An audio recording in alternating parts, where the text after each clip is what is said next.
परमेश्वर का धन्यवाद करते हैं इस समय के लिए। फिर से परमेश्वर का उपस्थिति में हम सबको परमेश्वर का वचन का साथ आने में परमेश्वर ने मात्र सहायता किया है और प्रभु आप सबको आशीष दे। और मैं विश्वास करता हूं कि ये टीवी का माध्यम से ये जो सेवकाई हो रहा है ये आपके लिए एक आशीष का कारण है। अब में से बहुत सारे लोग हमको व्हाट्सएप के द्वारा, फ़ोन के द्वारा, ईमेल के द्वारा हमसे बातचीत करते हैं और अपना प्रार्थना विषय भेजते हैं। हम आपके लिए प्रार्थना करते हैं। हमारा कलीसिया, हमारे यहाँ का इंटरसेशन टीम आपके लिए, आपका परिवार के लिए प्रार्थना करते रहेंगे। आप अभी तक हमारा फ़ोन पर या ईमेल पर आपने कुछ प्रार्थना विषय भेजा नहीं, आप जरूर भेज लीजिए ताकि हम आपके लिए प्रार्थना कर सकें। प्रभु आप सबको आशीष दे और आने वाले दिनों में प्रभु आपको संभाल कर रखें, आपका जीवन का तमाम जरूरतों को प्रभु पूरा करें। आज हम परमेश्वर का वचन से कुछ बातें सीखेंगे। प्रभु का वचन से आज हम मरकुस का सुसमाचार उसके 8वीं अध्याय 22 से लेकर 26 तक उस आयतों से हम देख लेंगे। वहां मरकुस का सुसमाचार 8 का 22 में ऐसा लिखा है, और वे बेतसैदा में आए और लोगों ने एक अंधे को उसका पास ले आया और उनसे विनती की, प्रभु इस अंधे को छूकर चंगाई दे। भाइयों बहनों, यहाँ एक बहुत बड़ा एक चमत्कार का सेवकाई हम यहाँ देख सकते हैं। प्रभु यीशु मसीह कौन था? प्रभु यीशु मसीह परमेश्वर, स्वयं खुद परमेश्वर 2022 वर्ष पहले प्रभु इस दुनिया में आया, हमारा पापों से हमको मुक्ति देने के लिए, शैतान का तमाम कामों से हमको छुटकारा देने के लिए, हमको स्वर्ग ले जाने के लिए प्रभु यीशु मसीह इस पृथ्वी में आया। और वो राजाओं का राजा है, प्रभुओं का प्रभु है। वो सर्वशक्तिमान परमेश्वर, सर्वज्ञानी और सर्वव्यापी परमेश्वर, हमारा प्रार्थनाओं को सुनने वाला, हालेलुया, और महान परमेश्वर है। प्रभु यीशु मसीह इसलिए आया ताकि वो शैतान का सारे कामों को नाश कर कर लोगों को छुड़ा सके, उनको आज़ादी दे सके। जब प्रभु यीशु मसीह इस दुनिया में आए थे और उन्होंने क्या किया, गली गलियों में, शहर शहर में और गया और प्रचार किया। क्या है उनका प्रचार? क्या था उनका प्रचार? उनका प्रचार यही था, मन फिराओ, पश्चाताप करो, परमेश्वर का पास लौट कर आओ। और यही प्रचार था। प्रभु यीशु मसीह ने हर जगह में लोगों से यही प्रचार किया, लोगों के लिए प्रार्थना किया, लोगों को परमेश्वर पर वापस ले आया। उत्पत्ति 1:1 में ऐसा लिखा हुआ है, आदि में परमेश्वर ने आकाश और पृथ्वी का रचना किया। भाइयों बहनों, परमेश्वर ने आकाश को बनाया, पृथ्वी को बनाया। जो कुछ हम आज देखते हैं वो सब कुछ परमेश्वर ने बनाया है। परमेश्वर अपना हाथों से फिर मनुष्य को बनाया। इस दुनिया का सबसे पहला आदमी, उनका नाम आदम, उनका पत्नी का नाम हव्वा, इन दोनों को परमेश्वर ने बनाया। क्यों परमेश्वर ने मनुष्य को बनाया? परमेश्वर ने मनुष्य को इसलिए बनाया ताकि मनुष्य परमेश्वर को आराधना करे, स्तुति करे, परमेश्वर का नाम को महिमा करे। मनुष्य के साथ परमेश्वर हर समय एक संबंध बनाकर रखना चाहते थे, लेकिन चालाकी शैतान ने सांप का देह लेकर इस दुनिया में आया, मनुष्य को परमेश्वर से दूर ले गया और मनुष्य और परमेश्वर का बीच में एक दीवार खड़ा कर दिया। उस दीवार का नाम है पाप। पाप से मनुष्य को चालाकी शैतान परमेश्वर से दूर ले गया। तब परमेश्वर ने कहा, मैं स्वयं भूमि में, पृथ्वी में जाऊंगा, मनुष्य को मेरे पास ले आऊंगा। हालेलुया। इसलिए प्रभु यीशु मसीह इस दुनिया में आया। 2022 वर्ष पहले प्रभु यीशु मसीह इस दुनिया में आकर 30 साल तक अपना घर में रहकर परमेश्वर का वचन का सेवकाई किया। उसके बाद 30 साल से लेकर आगे का जो 3.5 साल उन्होंने गली गली, शहर शहर, हर जगह में जाकर सेवकाई किया। जितना भी लोग उनको पास आया है उन सबको परमेश्वर ने चंगाई दिया। उन सबका बीच में परमेश्वर ने बड़ा बड़ा कार्य किया, चमत्कार किया, मरे हुए जिया, और बड़ा बड़ा कार्य परमेश्वर ने किया है। और उनका सेवकाई का द्वारा हजारों सैकड़ों लोग परमेश्वर का विश्वास में वापस आया है। भाइयों बहनों, और उसके बाद 33.5 साल में उन्होंने अपना जीवन कालवरी का क्रूस पर हमारे लिए कुर्बान किया, ताकि यूहन्ना 3:16 में ऐसा लिखा है, परमेश्वर ने अपना इकलौते पुत्र प्रभु यीशु मसीह को हमारे लिए भेजा, जो कोई इस पर विश्वास करे उनको अनंत काल का जीवन मिले। देखो ना, 33.5 साल में प्रभु यीशु मसीह ने कालवरी क्रूस पर हमारे लिए अपना जान दिया। जो कोई इस पर विश्वास करते हैं परमेश्वर उनको एक नया जीवन देते हैं, उनका पापों से प्रभु उनको क्षमा करते हैं, उनका जीवन में परमेश्वर बहुत बड़ा चमत्कार करते हैं और उस परमेश्वर सबसे बड़ी बात हमारे लिए क्या देते हैं? अनंत काल का जीवन। इस दुनिया में जो कोई जिनका भी जन्म हुआ है उनको मरना है, एक दिन मृत्यु हमारा सामने आएंगे। ये तो नहीं पता कि कब तक हम इस दुनिया में रहेंगे। किसी का भी जीवन के बारे में कोई गारंटी नहीं है, लेकिन स्वर्ग और नरक ये दोनों सत्य है। जीवन और मृत्यु ये दोनों भी सत्य है। भाइयों बहनों, मृत्यु तक हमारा अपना लोग कब्र तक हमारा साथ जाएंगे, हमारा कब्र तक जाएंगे। मेरा पत्नी, मेरा बच्चे, मेरा कलीसिया का लोग, मेरा दोस्त, मेरा जो रिश्तेदार, सारे मेरा कब्र तक जाएंगे। उसके बाद कोई भी जा नहीं सकते। उसके बाद अगर कोई जा सकते हैं वो है हमारा परमेश्वर प्रभु यीशु मसीह, क्योंकि ऐसाया 9:6 में लिखा है वो अनंत काल का पिता है। मृत्यु हमारे लिए एक ट्रांसफर है, इस दुनिया का जीवन छोड़कर स्वर्ग जाने का एक ट्रांसफर। भाइयों बहनों, उसके बाद हमारा आत्मा कहाँ जाएंगे? स्वर्ग में। जो लोग प्रभु यीशु मसीह को ग्रहण किया है, प्रभु यीशु मसीह को अपना जीवन सौंपता है, उनके लिए एक अनंत काल का जीवन है। परमेश्वर ने वादा किया है, जो प्रभु यीशु मसीह पर विश्वास करने से हमारा जीवन में एक अनंत काल का जीवन का आशा आते हैं। यह है मसीहों का आशा। भाइयों बहनों, परमेश्वर ने हम सबको एक आशा दिया है। हालेलुया। क्या है वो आशा? स्वर्ग में हमारे लिए परमेश्वर अनेक वास स्थलों को तैयार किया गया है। जब प्रभु यीशु मसीह इस दुनिया में था, बहुत सारे लोग उनका पास आया, उनको परमेश्वर ने चंगाई दिया, जगह जगहों में वो जाकर प्रचार किया। और यहाँ एक जगह में वो आते हैं, उस जगह का नाम है बेथसैदा कर इस जगह में आया, जहां प्रभु यीशु मसीह पहले आया था। बहुत बड़ा चंगाई और चमत्कार किया इस बेथसैदा में। बहुत सारे लोगों ने प्रभु यीशु मसीह का सामर्थ को देखा है इस छोटी सी शहर में। बेथसैदा प्रभु यीशु मसीह को जाना है। बेथसैदा में परमेश्वर का बहुत बड़ा काम हुआ था।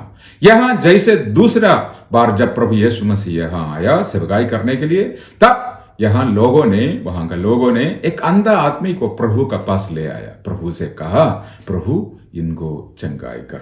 जब प्रभु यीशु मसीह इस दुनिया में था, क्या क्या चंगाई किया, क्या क्या चमत्कार किया। जब प्रभु यीशु मसीह इस दुनिया में था, प्रभु यीशु मसीह ने बहुत सारे लोगों को बहुत बड़ा चमत्कार किया। 5 रोटी से 2 मछलियां से परमेश्वर ने कितना लोगों को तृप्त किया है? 5000 पुरुष। वहां बाइबल में लिखा है वहां 5000 पुरुष। इसका अर्थ है बहुत सारे हजारों लोग उससे अलावा है। वहां बहुत सारे स्त्रियां हैं, बच्चे हैं, बुजुर्ग माता पिताएं हैं, सबको सारे मिलाकर हजारों लोग वहां हो सकते हैं। कितना रोटी से, कितना मछली से? 5 रोटी से और 2 मछली से परमेश्वर ने इतना सारे हजारों लोगों को तृप्त किया है। उसके बाद यीशु ने दुष्ट आत्माओं को बाहर निकाला और लोगों को छुटकारा दिया। बहुत सारे लोग प्रभु यीशु मसीह से छुटकारा पाया है, दुष्ट आत्माओं से, शैतान का कामों से, जादू टोना का बंधन से। लोग प्रभु यीशु मसीह के पास आया है, परमेश्वर ने उनको चंगाई और छुटकारा दिया है। यीशु ने अंधे, बहरे, बीमार, घायल और दुर्बलों को चंगाई दिया है। जो लोग यीशु मसीह के पास, उन सबको परमेश्वर ने चंगाई दिया है। यीशु मसीह ने क्या किया? पानी को दाखरस बनाया। उनका सबसे बड़ा चमत्कार यही था। यूहन्ना का सुसमाचार 2 अध्याय में इसका बारे में हम देख सकते हैं।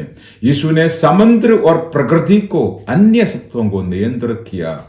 और क्योंकि वो सृष्टि करने वाला परमेश्वर है, वो सृष्टिदा है, और उन्होंने समुद्र को और प्रकृति को अपना वचन से रोक लिया और कंट्रोल किया। ऐसा बहुत सारे लोगों को, बहुत सारे गांव में, शहर में परमेश्वर ने बहुत बड़ा कार्य किया है। यहां हम देख सकते हैं इस आदमी को परमेश्वर का पास जब प्रभु यीशु मसीह का पास लेके आया। जब मैं ये वचन पढ़ रहा था, एक सवाल मेरे पास आया। आपको पता है यहाँ लिखा हुआ है, और उस मरकुस का सुसमाचार 8:23 में ऐसा लिखा हुआ है, वह उस अंधे का हाथ पकड़कर उसे गांव का बाहर लेके आया। देखो ना, हर जगह में, जब भी गांव में, शहर में प्रभु यीशु मसीह आते हैं, उनके पास कोई भी आते हैं, प्रभु उनको चंगाई तुरंत देते हैं। उनको छूने से, या वो किसी को छूने से, बोलने से वहां चंगाई और चमत्कार होते हैं। लेकिन यहां इस 23 आयत में एक वचन ऐसा लिखा हुआ है, प्रभु यीशु मसीह ने उस अंधा आदमी का हाथ पकड़कर उसे गांव का बाहर ले आया। क्यों? उस गांव में प्रभु यीशु मसीह उस अंधा आदमी को क्यों चंगाई नहीं देना चाहते हैं? उस गांव का अंदर क्या प्रॉब्लम है? इस आदमी को प्रभु ये बाहर ले आना क्यों चाहते हैं? जब मैं ये वचन पढ़ रहा था, ये सवाल बार बार मेरे पास आया। फिर मैं वचन को पढ़ा, मैं इसका उत्तर देखना चाहता हूं, क्यों परमेश्वर ने इस अंधा आदमी को उस गांव से बाहर लेके आया। भाइयों बहनों, उसका उत्तर हम देख सकते हैं मत्ती का सुसमाचार में। मत्ती का सुसमाचार 11 अध्याय 21 आयत में उसका उत्तर हम देखेंगे, और एक और आयत में हम देख लेंगे लूका 10 का 13 में भी। लूका 10 का 13 में भी उसका उत्तर हम देख सकते हैं। और मत्ती का सुसमाचार और 11 का 21 में ऐसा लिखा हुआ है, हाय खुराजीन, हाय बत्सैदा, जो सामर्थ का काम तुम में किया गए, यदि वे सूर और सैदा में किया जाते तो टाट ओढ़कर और रात में बैठकर वो कब के मन फिरा लेते। यहां बेत्सैदा का बारे में लिखा हुआ है, वो जो गांव प्रभु यीशु मसीह अभी खड़ा है, जो अंधा आदमी उनका सामने है, अभी उनको गांव का बाहर ले आया। अब देखो ना, उनका वहां क्यों परमेश्वर उस अंधा आदमी को चंगाई क्यों नहीं देते हैं, उसका उत्तर यहां देख सकते हैं मत्ती 11 का 21 में, हाय बेत्सैदा खुराजीन, जो सामर्थ का काम तुम्हारा जीवन में पहले हुआ है। अगर ये काम दूसरा जो शहर सूर और सैदा में हुआ था, तब से परमेश्वर का पास वो लोग मन फिरा कर आ सकते थे। इसका अर्थ है बेत्सैदा में बहुत बड़ा काम पहले परमेश्वर ने किया था। प्रभु यीशु मसीह बहुत बार बेत्सैदा में आया था, बहुत सारे लोगों ने चंगाई पाया, बहुत सारे लोगों ने चमत्कार को देखा, बहुत सारे लोगों ने बहुत बड़ी अद्भुत बातों को वहां बेत्सैदा में देखा। लेकिन थोड़ा बहुत चंगाई मिलने के बाद, थोड़ा बहुत चमत्कार होने के बाद, उसके बाद क्या हुआ है, उसके बाद लोगों ने मन नहीं फिरा, अपना पापों से पश्चाताप नहीं किया, अपना जीवन को बदला नहीं, और क्या किया है, वो लोग पीछे हटा है। भाइयों बहनों, ये एक बहुत बड़ी शिक्षा मैं आज आपका सामने रख रहा हूं। बहुत सारे लोग परमेश्वर के पास आते हैं कि उनको छुटकारा मिले, कुछ ना कुछ मिले, कुछ ना कुछ फायदा मिले। तब उसके बाद वो सब कुछ मिलने के बाद, चंगाई मिलने के बाद, जॉब मिलने के बाद, बच्चे होने के बाद क्या करते हैं, और परमेश्वर को ही छोड़ देते हैं। फिर चर्च में नहीं जाते हैं, फिर प्रार्थना नहीं करते हैं, बस उनको जो मिला है, जो कुछ उन्होंने पाया है, वो उसको रखकर वहां संतृप्त होकर बैठते हैं। यही बेत्सैदा का बारे में हम देख सकते हैं। बेत्सैदा ऐसा एक जगह है जहां परमेश्वर का बहुत बड़ा कार्य हुआ है। भाइयों बहनों, हालेलुया, इस दुनिया में आज इस बात को, इस सच्चाई को हमने मानना है। देखो ना, ये बहुत बड़ा सच्चाई है। परमेश्वर किसी को अमीर बना सकते हैं, किसी को गरीब बना सकते हैं। परमेश्वर किसी को भी जीवन में कैसे भी बदल सकते हैं। प्रभु का एक नजर काफी है हमारा जीवन को बदलने के लिए, उनका एक वचन काफी है हमारा जीवन को परमेश्वर आशीष देने के लिए। आज भाइयों बहनों, हमारा आत्मिक जीवन सिर्फ चंगाई और चमत्कार के ऊपर निर्भर होना नहीं चाहिए। हमारा आत्मिक जीवन परमेश्वर का वचन पर, चाहे कुछ मिले या ना मिले, मैं प्रभु यीशु मसीह को अपना जीवन में रखा हुआ है। चाहे अंजीर का पेड़ मुझको फल दे या ना मिले, चमत्कार हुए ना होए, मैं प्रभु यीशु मसीह को अपना दिल में रखना चाहते हैं। यही तो है विश्वास, यही परमेश्वर चाहते हैं हमारा जीवन के द्वारा। देखो ना, यही एक बहुत बड़ा एक खतरनाक चीज आज हमारा समाज में देखने मिलते हैं। आज हमारा कम्युनिटी में, हमारा समाज में यही बात है, कुछ मिलेगा तो ठीक है, नहीं तो बस छोड़ दिया। यह हम बेत्सैदा ऐसा ही है। क्या आप आज जो परमेश्वर का वचन से सुनते हैं, आप बेत्सैदा का जैसे हैं? अभी बेत्सैदा में परमेश्वर काम नहीं करेंगे, क्योंकि बेत्सैदा का अंदर श्राप आया है, परमेश्वर का क्रोध आया है। बेत्सैदा, तू कितना भी कोशिश करो, तू कितना भी प्रार्थना करो, उपवास करो, तुम्हारा कर्म में, तुम्हारा जीवन में कोई काम नहीं होगा, क्योंकि तूने तुम्हारा मन को नहीं बदला है। भाइयों बहनों, आज का ये शुभ संदेश मैं आपको देना चाहता हूं। परमेश्वर आपका जीवन को बदलना चाहता हूं। अभी मैं बोलने चाहता हूं, क्यों बेत्सैदा का जैसे क्यों हमारे जीवन में शराब आते हैं? शराब कहां से आते हैं? शराब कैसे आते हैं? कैसे पता चलेगा कि हमारा जीवन में शराब है? परमेश्वर का आशीष क्यों नहीं है? व्यवस्था विवरण 11 का 26 से लेकर 29 तक आयत में ऐसा लिखा हुआ है, एक शापित व्यक्ति को आशीष नहीं दिया जाता। परमेश्वर वहां वचन में लिखा हुआ है, सुनो, आज का दिन तुम्हारा आगे आशीष और शाप दोनों मैं रख देता हूं। अर्थात यदि तुम अपना परमेश्वर यहोवा को इन आज्ञाओं का जो मैं आज तुम्हें सुनाता हूं मानो, तुम पर आशीष होगा।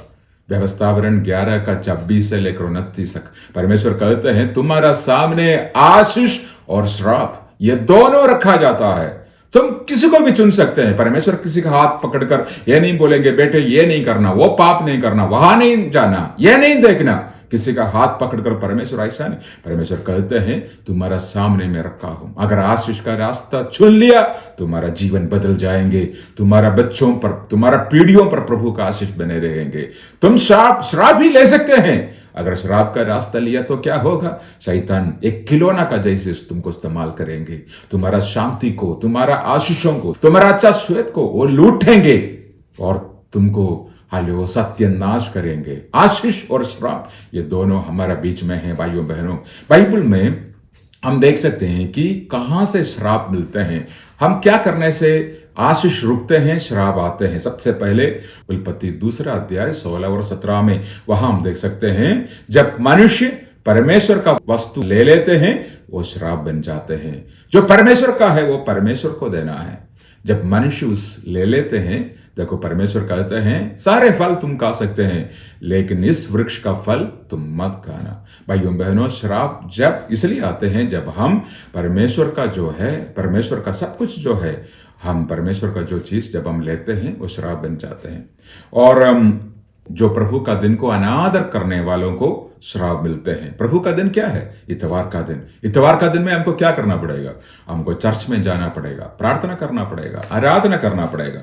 और भजन संगीता 95 1 और 2 में लिखा हुआ है, आओ हम यहोवा के लिए ऊंचा स्वर से गाएं, अपने उद्धार का चट्टान को जय जयकार करें। हम धन्यवाद करते हुए उसका सम्मुख में आए और भजन गाते हुए उसका जय जयकार करें।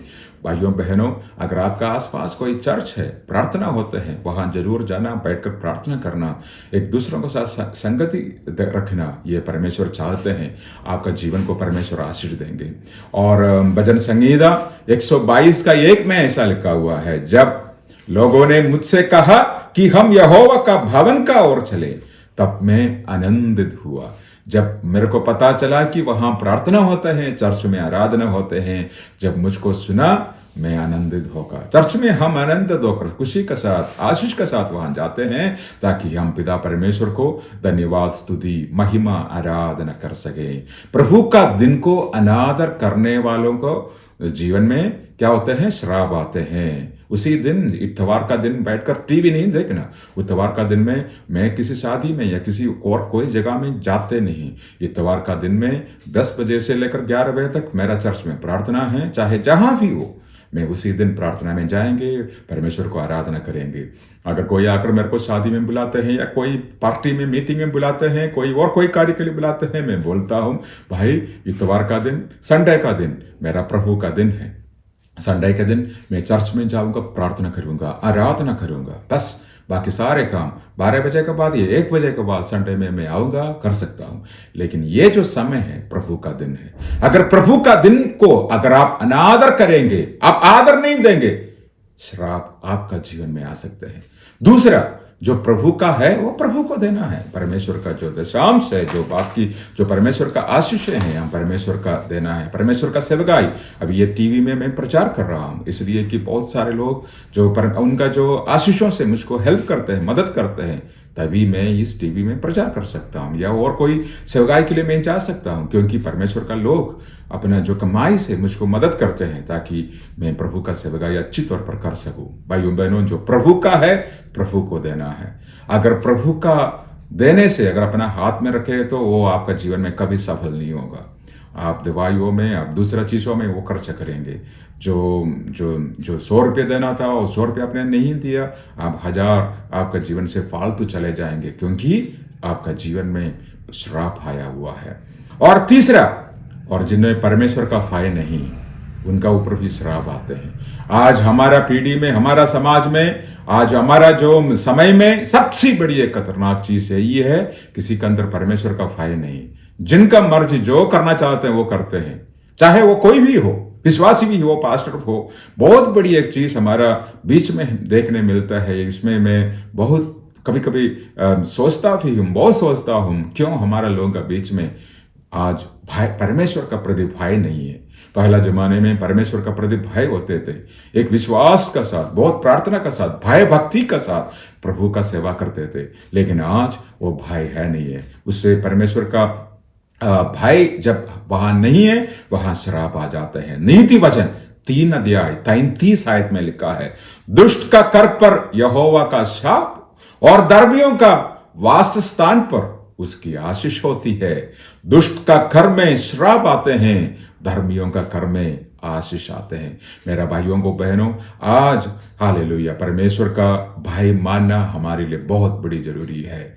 परमेश्वर सर्वशक्तिमान है और सर्वज्ञानी सर्वव्यापी परमेश्वर, वो परमेश्वर का साथ भय में, भय भक्ति का साथ उनका सेवा करना, उनका प्रचार करना, उनका आराधना करना, ये हमारे लिए एक आशीष का कारण हो सकते हैं। अगर हम नहीं करेंगे, हम श्रापित बन जाते हैं। और चौथी बात, जो लोग जो परमेश्वर का वचन को नहीं जानते हैं, वो श्रापित हो सकते हैं। आपको पता है यूहन्ना 7:49 में ऐसा एक वचन लिखा हुआ है, परंतु ये लोग जो व्यवस्था नहीं जानते वो श्रापित है। परंतु ये लोग जो व्यवस्था को, परमेश्वर का वचन को नहीं जानते वो श्रापित है। और यशायाह 1:3 में भी लिखा हुआ है, सारे पर उनका मालिक को जानते हैं, लेकिन ये लोग मेरा वचन को नहीं जानते। अब में से बहुत सारे लोगों का घर में पास बाइबल है, कम से कम नया नियम तो हो सकते हैं, लेकिन बहुत सारे लोग ये बाइबल को पढ़ते नहीं, बाइबल को अलमारा पर रखते हैं, बाइबल वहां यहां छुपा कर रखते हैं, हम पढ़ते नहीं। भाइयों बहनों, जब परमेश्वर का वचन का सच्चाई हमको नहीं पता, हमारा घर में श्रापित आ जाते हैं। इसलिए परमेश्वर का वचन को वहां संडे में जाने के लिए 1 घंटे 2 घंटे ले जाने के लिए रखा नहीं। परमेश्वर को वचन पढ़ना है। कब पढ़ना है? हर दिन पढ़ना है, हर दिन। ये आत्मिक भोजन है आपके लिए। ये आत्मिक भोजन से आपको पढ़ना है, केवल पढ़ना नहीं, आपको मनन भी करना है। कम से कम 1 घंटे आप बाइबल का साथ बैठो ना, परमेश्वर का वचन पढ़ो। परमेश्वर का वचन को जो परमेश्वर का वचन का जो शक्ति है अपना जीवन में साफ कर लो ना, अपना जीवन को आप बहुत आशीष का तौर पर आप देख सकते हैं। कैसे? परमेश्वर का वचन से। परमेश्वर का वचन जब आप पढ़ेंगे, परमेश्वर का वचन का सामर्थ्य आपका जीवन में आएंगे, आपका जीवन को बदलेंगे, अशांति को दूर करेंगे, सही दिशा परमेश्वर का वचन से आपको देंगे। क्या परमेश्वर आज हमसे बात कर सकते हैं? हाँ, परमेश्वर हमसे बात कर सकते हैं 4 तरीका से। एक, सबसे पहले परमेश्वर का वचन से। जब हम हर दिन परमेश्वर का वचन पढ़ते हैं, परमेश्वर हमसे बात कर रहा है। दर्शन से परमेश्वर हमसे बात करते हैं, भविष्यवाणी से परमेश्वर हमसे बात करते हैं, और परिस्थितियों के द्वारा परमेश्वर हमसे बात करते हैं। आज क्या आप एक निर्णय लेंगे? ये शराब से आपको बाहर आना है। आपको क्या करना पड़ेगा? परमेश्वर का भय भक्ति का साथ परमेश्वर को सेवा आराधना करना है, और परमेश्वर का वचन को आपको पढ़ना है। जो परमेश्वर का है वो परमेश्वर को देना है, प्रभु का दिन को आपको आदर देना है। तब आप श्राप से मुक्ति पा सकते हैं। हे बत्सैदा, मैं तुम्हारा अंदर कोई काम नहीं कर सकता क्योंकि तुम श्रापित है। आज मेरा भाइयों बहनों, आज मैं ये संदेश जब ये सुनाते हैं, मैं प्रार्थना करता हूं आप सबको परमेश्वर श्राप का बंधन से छुटकारा दें, आजादी दें। आज एक नया काम आपका जीवन में हो। आप बत्सैदा का जैसे ना बने, आपका जीवन में परमेश्वर बड़ा कार्य करे। तब प्रभु यीशु मसीह ने इस आदमी को बाहर ले आया।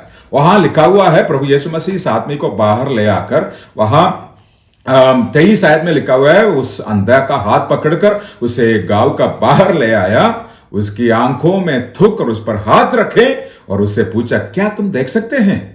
तो उस अंधा आदमी ने आंख उठाकर कहा, मैं मनुष्य को देखता हूं क्योंकि वो मुझसे चलते हुए दिखाई देते हैं पेड़ जैसे। प्रभु यीशु मसीह ने उसको बाहर ले आकर पूछता है कि, और प्रभु यीशु मसीह ने आंखों में थूक कर उस पर हाथ रखा, उससे पूछता है कि क्या तुम देख सकते हैं? तो वो कहते हैं, हाँ प्रभु, मैं थोड़ा बहुत देख सकता हूं, लेकिन पेड़ का जैसे मनुष्य चलता है वो पूरी तौर पर सही नहीं हुआ। यह है एक डबल स्टैंडर्ड लाइफ, दोहरा जीवन। और वहां भी यहाँ भी हम देख सकते हैं इस आदमी को। देखो ना, कभी ये आस्तिक है, कभी ये अविश्वासी है, कभी ये विश्वासी है। एक दोहरा जीवन हम बहुत सारे लोगों के अंदर देख सकते हैं। बहुत सारे लोग प्रभु में आते हैं लेकिन उनका विश्वास जीवन, उनका आत्मिक जीवन सही तौर पर नहीं बढ़ पाते और कहाँ वहां कहीं यहाँ कभी यहाँ भटकते रहते हैं लोग। इसलिए ये दोहरा जीवन को ये अर्थ, ये जो आयत है अर्थ बताते हैं। वो बोलता है कि मैं लोगों को देख सकता हूं लेकिन सही तौर पर नहीं देखता, गलत तौर पर देखते हैं। भाइयों बहनों, आज का इस संदेश में अगर आप में से अगर कोई ऐसा है जो आप अभी तक पूरी तौर पर प्रभु को अपना जीवन दिया है, कभी आप वहां भी भागते हैं, कभी यहां भी आते हैं। जब जीवन में समस्या आते हैं हमारे पास आते हैं, चर्च में आते हैं, प्रार्थना करवाते हैं। जब ठीक होते हैं बस आप प्रभु यीशु मसीह को भूल ही जाते हैं। ऐसा लोगों को कभी प्रभु आशीष नहीं दे सकता क्योंकि उनका दोहरा जीवन है। वो कभी वहां जाते हैं, कभी यहां जाते हैं, कभी यहां।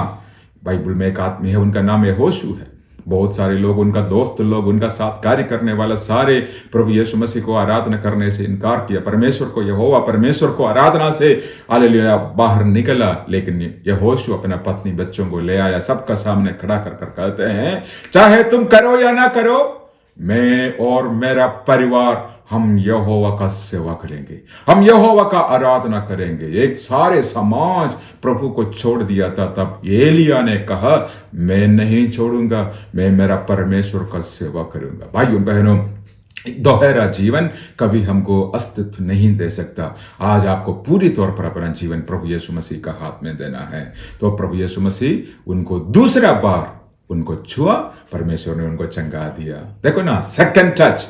आज आपको और मुझको क्या चाहिए? सेकंड टच, दूसरा टच। परमेश्वर हमको दूसरा बार छूना चाहते हैं। पिछले दिनों में परमेश्वर शायद आपको छुआ, शायद थोड़ा बहुत आशीष पाया, लेकिन उतना नहीं हुआ है। लेकिन आज परमेश्वर आपको दूसरी बार आपको टच करना चाहते हैं, आपको छूना चाहते हैं। आपका तमाम समस्या, परेशानी, मुसीबतों से परमेश्वर आपको आजाद करना चाहते हैं।